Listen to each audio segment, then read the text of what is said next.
할렐루야. 오늘도 이 시간 주님 여기 함께 하십니다. 오늘 말씀이 여러분에게 삶의 큰 도전이 되기를 바랍니다. 자, 오늘 말씀은 요셉에 대한 이야기입니다. 우리가 요셉은 잘 알잖아요. 근데 잘 아는데 또 잘 모를 수도 있어요. 내가 안다고 하는데 디테일하게 들어가 보면 이런 것도 있었나? 내가 잘 모르는 경우도 많습니다. 우리가 야곱에 대해서 이제 3시간 동안 했습니다. 오늘 요셉에 대해서 하는데, 야곱에 대해서 여러분 말씀을 계속 듣는데 주된 것들이 뭐예요? 축복이라고 하는 거죠. 축복이라고 하는 거예요. 야곱이 형에게서 그 장자권을 자기가 사죠. 그리고 합법적으로 샀기 때문에 그 축복을, 이삭의 그 장자의 축복을 자기가 받아요. 자기가 받는다고. 여러분은 좀 그런 축복에 대한 열망 같은 게 있습니까? 그런 거 없이 그냥 생각 없이 살아요? 우리가 신앙생활에도 여러분, 천국은요 침노하는 자가 차지한다 그랬어요. 축복이라고 하는 게 돈 많이 버는 게 축복이 아니라 그랬어요. 가장 먼저는 뭐라고 했어요? 하나님과 나와 무슨 관계? 언약 관계. 더 쉽게 요즘 말로 표현하면 동맹관계다 이 말이에요. 그러니까 내 삶의 어려움에 하나님이 개입하신다. 즉시로 하나님이 개입하신다는 거죠. 그러니까 하나님과 나와의 그 관계의 끈을 잘 붙잡으면 그 끈이 나로 하여금 평생 하나님과 나 사이에 행복한 삶을 이루게 하는 거죠. 그래서 우리가 신명기 읽은 말씀에 이스라엘아 너는 행복한 사람이로다. 이스라엘아 너는 행복한 사람이로다. 여호와의 구원을 너같이 받은 자가 누구인가 그랬어요.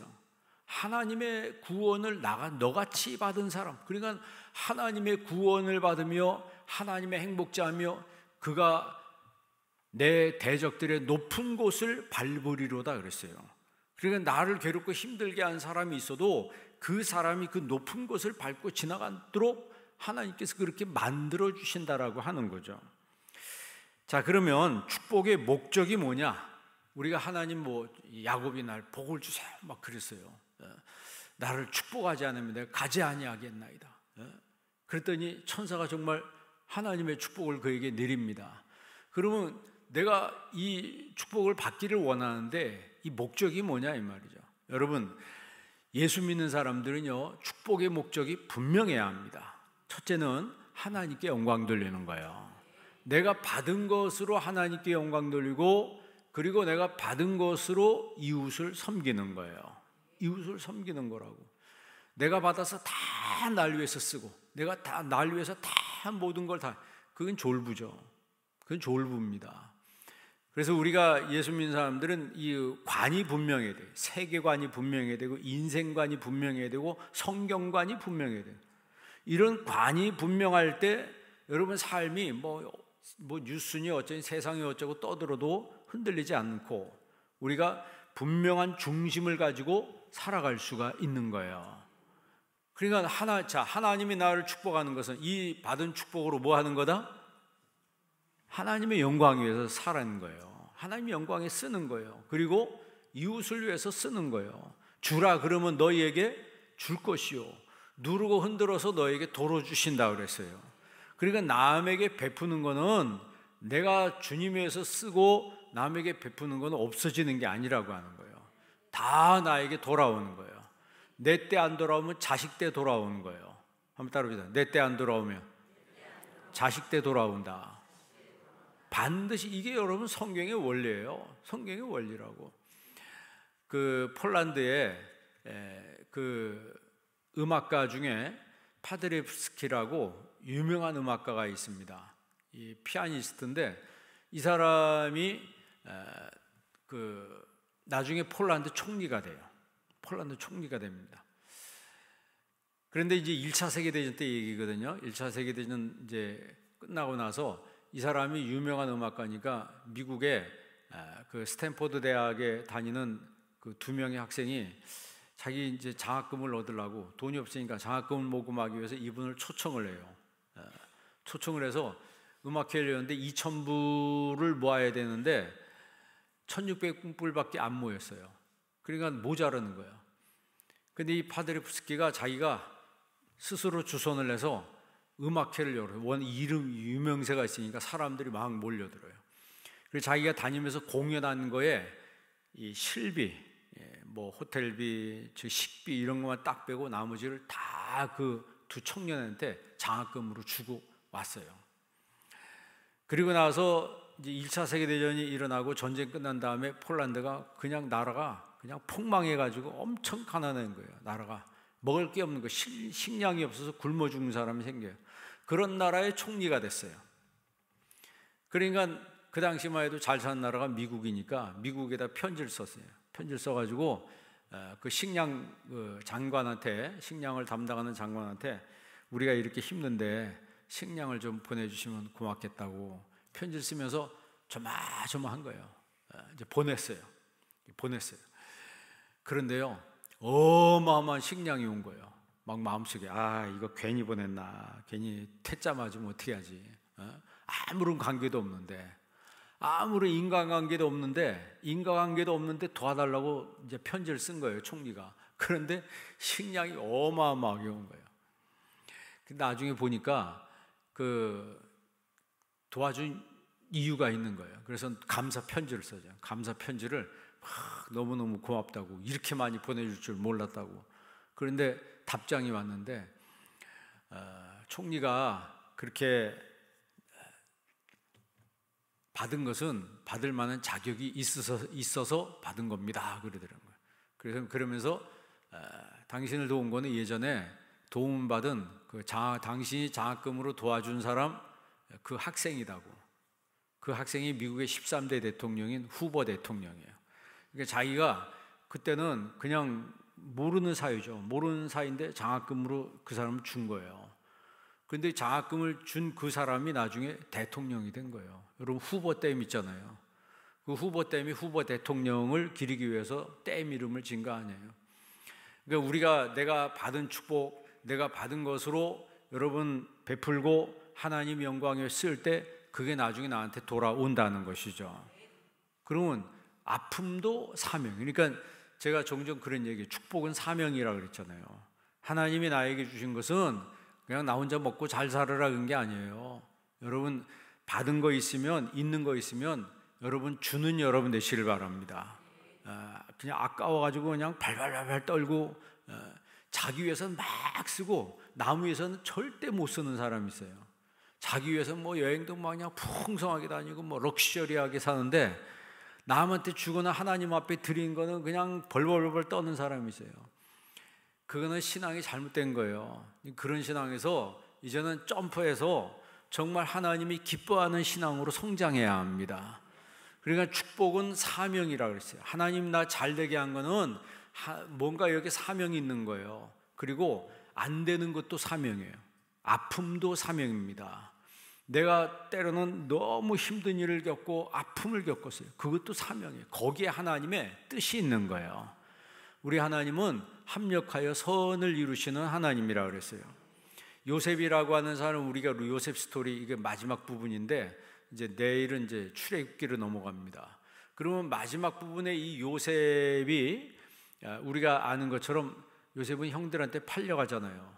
팔려가고 애굽 상인들이 보디발 집에 팔아서 그 집의 노예가 됩니다. 그런데 너무 성실하고 똑똑하고 하니까 이 보디발이 그 집에 총무로 세워요. 어떻게 됐든 팔려가고 남의 집에 노예로 가고 또 깜빵에도 가잖아요. 억울하게 감옥에도 들어가고. 그러면 마음속에 뭐가 있어요? 상처가 있다고. 사람이 상처 있는 사람은요, 여러분 인생 살아갈 때 상처 있는 사람 만날 때 조심해야 합니다. 만나지 말란 얘기가 아니고 조심해야 돼요. 왜? 상처받은 사람은 반드시 내가 상처받은 만큼 상대방한테 상처를 낼 가능성이 굉장히 많아요. 그래서 이게 이야기를 듣다가 이 사람이 상처가 많다 그러면 상처받을 각오하고 그 사람 사귀어야 돼요. 알아요? 상처받을 각오하고 그 사람 사귀어야 돼요. 왜? 그 사람은 언젠가 나한테 상처 준다니까. 저도 몇 번 겪어봐서 알아요. 그래서 그 사람이 상처 줄 때 상처가 안 되도록 여러분 내면의 힘을 키우는 성도가 되시길 바랍니다. 그 내면의 힘을 키우는 성도가 되어야 되는 거예요. 왜냐하면 요셉은 상처를 여러 번 받았어요. 그런데 상처가 안 됐어요. 상처도 잊어버렸다는 거예요. 여러분, 애굽에 가서 총리가 된 다음에 아들 둘을 낳았잖아요. 첫째 아들은 므낫세, 둘째 아들은 에브라임. 므낫세의 뜻이 뭐라 그랬어요? 잊어버렸다. 형들이 자기 파른 거 죽이려고 했잖아요. 처음에 죽이려고 했다가 그 다음에 죽이긴 좀 뭐하니까 팔아버린 거예요. 근데 그런 형들을 향해서 복수하지 않고 그런 형들을 선대하는 이런 사람, 이 사람이 축복의 사람이라는 거예요. 그런 사람이 축복의 사람이에요. 여러분, 축복관념을 완전히 바꿔야 돼요. 우리나라 축복관념은 돈 많이 벌면 축복이에요. 오래 살면 축복이고, 건강하면 복이고, 그거는 그 유교에서 말하는 복이고 성경에서 말하는 복은 그게 아닙니다. 가장 먼저 하나님과 나와 무슨 관계? 언약 관계라는 거예요. 여러분이 하나님과 나와 여러분 동맹 관계를 명확하게 하시기를 바랍니다. 하나님이 어려울 때 나도 같이 뭐 해야 돼요? 개입해야 되는 거예요. 교회가 어려울 때 나도 개입해야 되는 거예요. 교회가 어려운데 난 몰라 하고 그냥 휙 가버려요.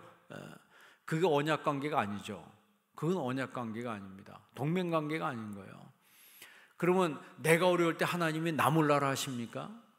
내가 어려울 때 하나님 나 몰라라 하세요? 내가 힘들고 어려울 때 하나님 나를 꽉 붙잡아 주신다고요. 그래서 예수 믿는 사람들은 상처가 와도 상처가 안 돼요. 물론 당신은 힘들지. 그 당시는 힘들어요. 그 당시는 정말 힘들어요. 그러나 그때마다 하나님 앞에 무릎을 꿇고 기도를 하세요. 기도하면 어느 때가 딱 되면 하나님께서 간섭하시고 개입하셨다라고 하는 걸, 하나님 날 붙들고 계신다라고 하는 걸 우리가 경험하게 되는 거예요. 경험하게 돼요. 둘째 아들 이름이 에브라임이에요. 에브라임 뜻은 두 배의 축복이라고 그랬어요. 하나님이 두 배의 축복을 내렸다라고 하는 것을 자기 삶의 신앙 고백적 이름으로 아들에게 이름을 붙였다고 그랬어요. 자, 그러면 이 이삭이 이제 야곱이 이 12아들을 축복하잖아요. 야곱이 죽기 전에 야곱도 축복의 사람이에요. 굉장히 복을 받았어요.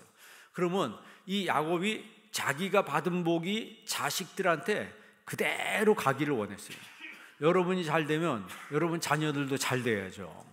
아니, 나는 못 돼도 우리 자녀들은 잘 돼야 되잖아요. 그래야 안 그래요? 왜 이렇게 확신이 없어요?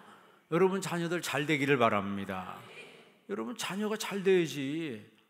성경에 오늘 말씀 22절 한번 읽어보세요. 22절 다 같이 한번 읽습니다. 요셉은 무성한 가지 곧 샘 곁에 무성한 가지라. 그 가지가 담을 넘었도다. 아멘. 자, 여기서 주어가 뭐예요? 요셉입니다. 요셉은 무성한 가지라고 그랬어요. 무성한 가지. 이 가지란 말은 벤이래요. 자식, 아들이라는. 그러니까 무성하다는 말은 파라는 뭐냐면 영어로 fruitful, 열매 맺는. 그러니까 히브리어로 어떻게 나와 있냐면 벤 파라 조세프 이렇게 나와 있어요. 그러니까 요셉은 무성한 가지라고 하는데 요셉은 열매 맺는 가지다 이 말이에요. 열매 맺는 가지. 곧 샘 곁에 무성한 가지다. 샘 곁에 그냥 열매를 맺는데 열매가 그냥 한두 개 맺는 게 아니고 그야말로 그냥 무성하게 맺는 거죠. 무성한 가지다. 그 가지가 뭘 넘는다? 담을 넘는다. 그런데 여기서 가지란 말은 벤이라고 해서 아들이라는 뜻입니다. 벤이라고 해서 아들. 그럼 아들만 그러냐? 그게 아니고 22절 끝부분에 보면 그 가지가, 그 가지는, 이 가지는 한글말은 똑같은데 히브리어가 달라요. 바트라고 그래요. 이게 딸입니다. 그 딸들이 담을 넘는도다. 그러니까 아들과 딸이 담이 있는데 그 담을 뭐 한다? 넘는다는 거예요. 그런데 재밌는 게 뭐냐면 담이 있으면 넘어야 되잖아요. 그런데 넘는다는 말이 짜트라고 해서 걷는다는 뜻이에요. 그러니까 쉽게 말하면 담이 있는데 걷는 것처럼 넘어버린다는 거예요. 여러분 영화 같은 데 보면 벽이 이렇게 있는데 그냥 벽을 뚫고 그냥 그 환영이 지나가는 것처럼 이런 사람이 뚫고 지나가는 거예요. 그렇게 보시면 돼요. 담이 있는데 우리나라 표현으로는 담이 있는데 이걸 뛰어넘어야 되잖아요, 그죠? 이런 표현인데 히브리어의 의미는 담이 있는데 걷는 것처럼 그냥 지나간다는 거예요. 그러니까 장애물이 안 된다는 거죠. 담이 있는데 담처럼 안 보이고 그냥 걷는 것처럼 편안하게 그냥 가버리는 거예요. 그러니까 마귀가 얼마나 허망합니까? 이걸 좀 괴롭히고 이거 좀 속상하게 만들고 좀 이래야 되는데 하나도 속이 상하지 않고 그냥 홀쩍 가버리는 거예요. 요셉이 그런 사람이라고 하는 거죠. 그런데 여기서 22절에 중요한 게 뭐냐면 샘 곁에 무성한 가지라고 하는 거예요. 샘. 그러면 이 샘은 뭘 의미하는가? 이건 여러분 하나님의 축복을 의미하는 거예요. 여러분 우리가 요한계시록에 보면은 7장 17절 한번 읽어볼래요? 요한계시록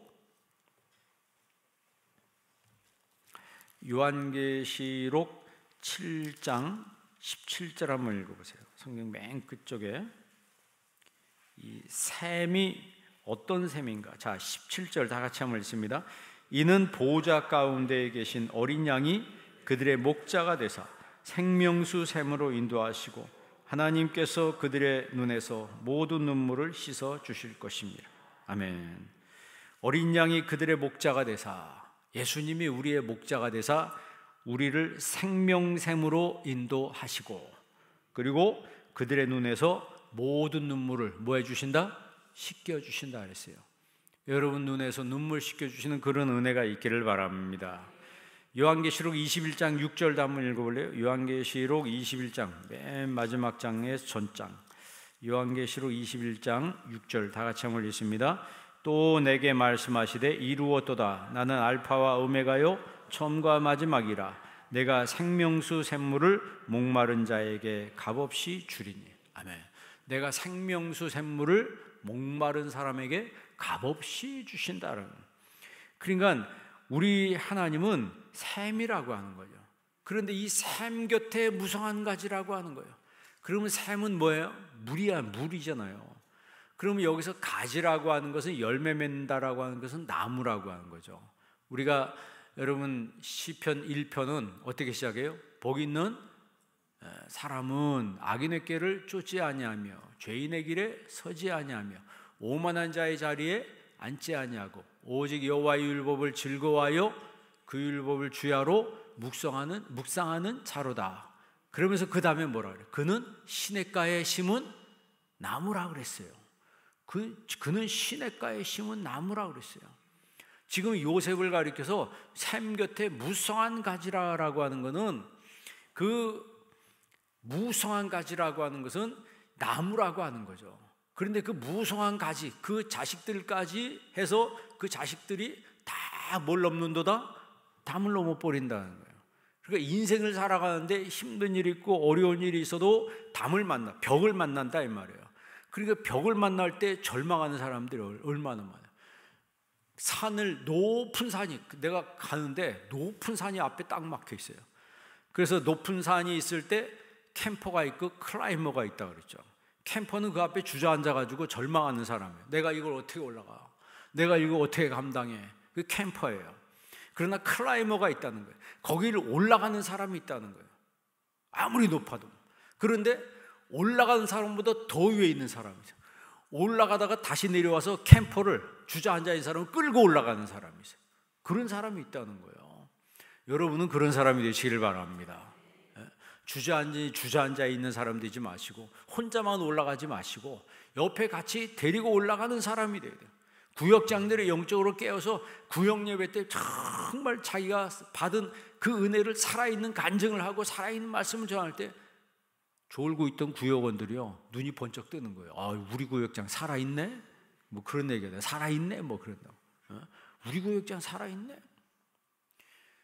자기 혼자만 사는 게 아니고 같이 살도록 끌고 올라가는 사람이 되어야 된다는 거예요. 여러분 신앙이 살아나시기를 바랍니다. 샘 곁에 무성한 가지가 되어야 된다는 거예요. 샘 곁에 무성한 가지. 그 가지가 담을 넘도다라고 했어요. 여러분 23절 한번 읽어볼래요? 23절 나같이 있습니다. 활 쏘는 자가 그를 학대하며. 자, 이렇게 샘 곁에 무성한 가지인데 이런 나를 뭐 하는 사람이 있다고요? 활 쏘는 사람이 있다는 거예요. 활은 가까운 데서 쏴요? 멀리서 쏴요? 멀리서 쏘는 거예요. 그러면 그 사람이 쏘는지 알아요? 몰라요? 알 수도 있지만 모를 수도 있어요. 그러나 숨어서 멀리 쏘면 내가 모르는 거예요. 그러니까 모르는데 나를 향해서 활을 쏘면 맞아요, 안 맞아요? 맞을 수밖에 없지. 그런데 여기 보니까 활 쏘는 자가 그를 학대하며 그를 적개심을 가지고 그를 쏘았으나. 자, 24절 다 같이 있습니다.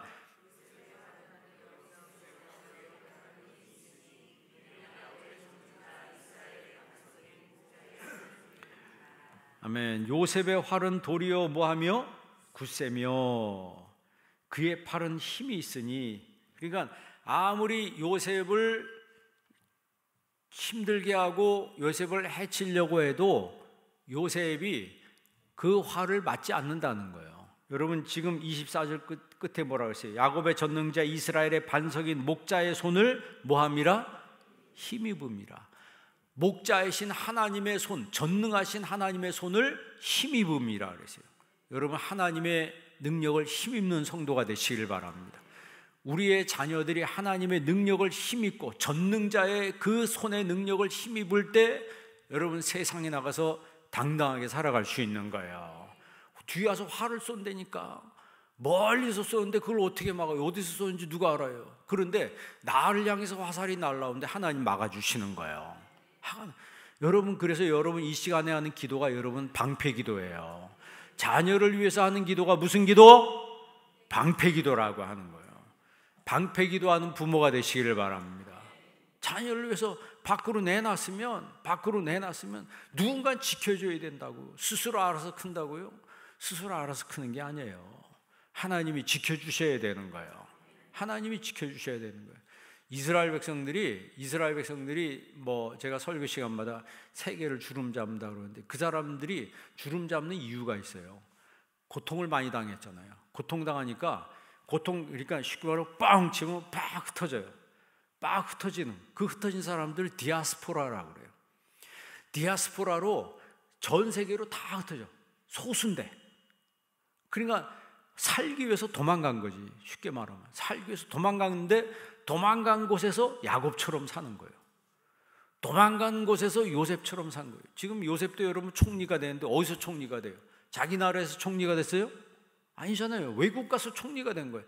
다니엘도 총리가 되잖아요. 자기 나라에서 총리가 된 게 아니고 외국 나가서 총리가 된 거예요. 타국에 갔는데 타국 가면 뭐가 많아요? 여러분 다니엘 얘기 잘 알잖아요. 시기한 사람이 얼마나 많아요. 외국인이 자기 나라 총리가 되고 날 보고 이래라 저래라 하니까 얼마나 안 입고 우리나라 메시껍고 더럽고 뭐 그런 거 있잖아요. 얼마나 기분 나빠요. 자국인 총리가 출세하는 것도 시기가 나서 견딜 수가 없는데 외국인이 이렇게 출세해가지고 나한테 이래라 저래라 하니까 얼마나 기분 나쁩니까? 그러니까 사자굴 속에 집어넣으려고 작전을 짜는 거예요. 해서 성공해서 사자굴 속에 집어넣는데 죽어요, 살아요? 안 죽는 거예요. 여러분 자녀가 그런 자녀가 되기를 바랍니다. 그런 자녀가 되어야 되는. 지금 여기서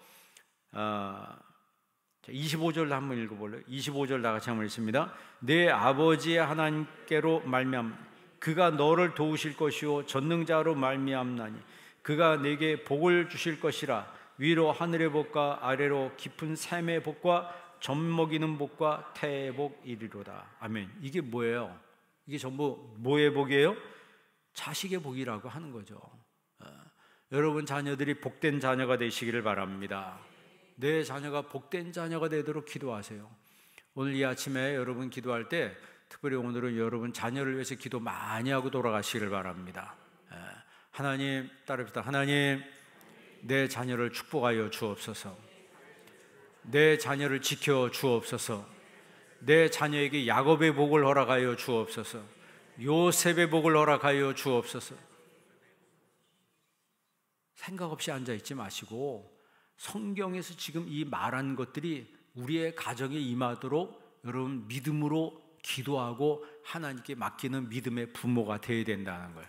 그러니까 내 신앙이 적어도 야곱의 급으로 올라와야 된다는 거예요. 야곱처럼 정말 하나님 앞에 정말 매달리는 그런 신앙, 하나님 앞에 매달리는 그런 신앙, 그리고 요셉과 같이 어디다 갖다 놔도 형통하는 그런 사람.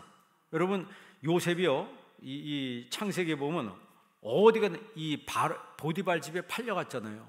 근데 보디발 집에 팔려갔는데 하나님이 그를 형통케 하사 그랬어요. 그러니까 우리가 형통하면 잘 되는 게 먼저잖아요. 잘 된다고 이렇게 생각하는데 잘 되는 거예요. 그런데 성경에 보면 하나님이 요셉을 형통케 하사, 그거는 총리가 됐을 때 형통이 아니고 종으로 보디발 집에 팔려갔는데 하나님이 형통하게 했다는 거예요. 그러니까 안 되는 상황에서도 형통한 사람은 그것에서 성공하는 거예요. 그래서 여러분 자녀들이 형통한 사람이 되도록 기도하시기를 바랍니다. 형통한 사람이 되도록 기도하세요. 부모의 사명 중에 하나는 자녀를 위해서 기도하는 거예요. 그러니까 이 유대인들이 전 세계로 흩어졌어요. 전 세계로 흩어져서 디아스포라로 흩어졌는데, 그곳에서 빈손으로 갔는데 사는 것 보니까 나중에 야곱처럼 되는 거예요. 그러니까 주변 사람들이 뭐예요? 시기하는 거지. 여러분, 독일 사람들이 유태인들 그렇게 많이 학살한 게 뭐냐면, 유태인들이 독일의 부를 거의 90%를 쥐고 있었다는 거예요. 그러니까 자기 나라 외국인이 와가지고 우리나라 돈을 누가 다 쓸어 담고 있어요? 외국인이 다 쓸어 담고 있으니까 그 기분 나쁘지. 그러니까 죽이는 거예요. 유대인들은 거기뿐만 아니고 스페인에서도 그렇고 모든 나라에 들어가면 거기 빈손으로 가는데 이상하게 그 사람들 특징은 돈을 많이 벌어요. 여러분 자녀도 그렇게 되기를 바랍니다. 그렇게 되는 게 싫어요? 자식들 잘 되는 거 싫어요? 아니, 그건 지금 이렇게 현실적으로 되고 있는 거니까 그거 부인할 수 없는 사실이에요. 부인할 수 없는 사실이라고. 그런데 중요한 것은 그런 것들이 우리에게 사명이 되어야 된다는 거죠. 그리고 그 사명이 아까 처음에 말씀드린 대로 하나님이 나에게 복을 주신 것이 사명이 돼서 내가 이것으로 하나님께 영광을 돌리고 여러분 이웃을 섬기는 그런 사람이 되시기를 바랍니다. 그렇게 쓰는 것이 똑바로 사는 거예요. 졸부가 되면 안 되고 하나님을 기쁘시게 하고 하나님께 영광 돌리는 그런 비전의 사람이 되어야 된다라고 하는 거죠. 그러니까 이 축복을 받는데 이 축복이 확장되는 거예요. 축복을 받으면 이 축복이 확장되고 내가 주면 없어질 것 같은데 더 많아지는 거예요. 더 많아지고 더 큰 사람으로 하나님이 만들어주는 거죠. 그러니까 축복이 확장되고 나눔이 확장되는 거예요. 우리 교회가 여러분 다른 교회를 돕고 선교를 돕고 많은 면에서 정말 돕고 섬기는 그런 일을 할 때 하나님이 우리 교회에 복을 주시는 거예요. 그러면 여러분 가정에도 하나님 복을 주신다라고 하는 것이죠. 그래서 야곱이 장자의 신앙을 소유한 것처럼 여러분도 장자의 신앙을 소유하시고 오늘 요셉이 정말 샘 곁에 무성한 가지라 그랬어요. 그리고 그 자식들이 담을 넘는다 그랬습니다. 여러분 이런 축복이 오늘 여러분 가정 속에 있기를 주의 이름으로 축원합니다. 기도하겠습니다. 하나님 아버지, 오늘 이 아침에 저희들을 불러주심을 감사합니다. 기도하오니 저희들에게 야곱의 축복을 허락하여 주옵시고 요셉의 축복을 허락하여 주옵소서. 이 축복이 저희들에게 사명인 것을 알게 도와 주시옵시고 나를 위해 사는 것이 아니고 하나님 영광 위해 살며 이웃을 섬기는 것을 위해서 사는 믿음의 사람이 되게 하여 주시옵소서. 요셉이 담을 넘는 가지라고 했습니다. 그 자녀들이 담을 넘는다고 말씀했습니다. 무성한 가지라고 말씀했습니다. 이 요셉의 축복이 오늘 우리의 축복이 되게 하여 주시옵소서. 예수님의 이름으로 기도합니다. 아멘.